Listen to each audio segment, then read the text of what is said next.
My stepfather thought he was clever. He had no idea I was 10 steps ahead. When my mom passed away 2 years ago, she left behind a modest house and her small bakery that she'd built from nothing.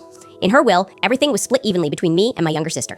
But Richard, my stepfather of only 3 years, had other plans. Within a week of the funeral, Richard started his campaign.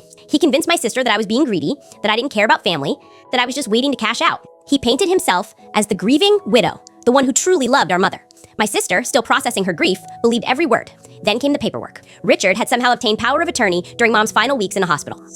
He claimed she was too medicated to make decisions, that he was just helping. The truth? He convinced her to sign documents she thought were medical forms. With that power, he transferred the bakery's business license into his name and listed the house for sale. I could have fought it in court, but that would take years and drain whatever money I had, so I played the long game. First, I befriended Sarah, the bakery's head baker who worked with my mom for 15 years. She'd been planning to quit after Richard started cutting corners, using cheaper ingredients and pocketing the difference. I asked her to stay just a little longer and document everything. Next, I contacted the IRS anonymously. Turned out, Richard had been skimming cash from the bakery for over a year, way before Mom got sick. Sarah's documentation proved it. But here's the beautiful part. Mom's accountant had noticed irregularities and had already flagged the account. My tip just accelerated their investigation. Then, I waited. 3 months later, federal auditors showed up at the bakery at 9 a.m. on a Tuesday. By 2 p.m., Richard was in handcuffs. The charges? Tax evasion, fraud, and theft. The evidence Sarah collected, combined with the accountant's records, buried him. But the real revenge?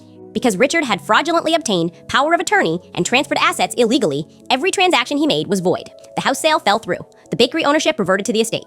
And my sister finally saw text messages between Richard and his brother, where he literally joked about, quote, playing the long con on these stupid kids. Last month, my sister and I reopened Mom's bakery together. We kept Sarah as head baker and gave her a partnership stake. Richard?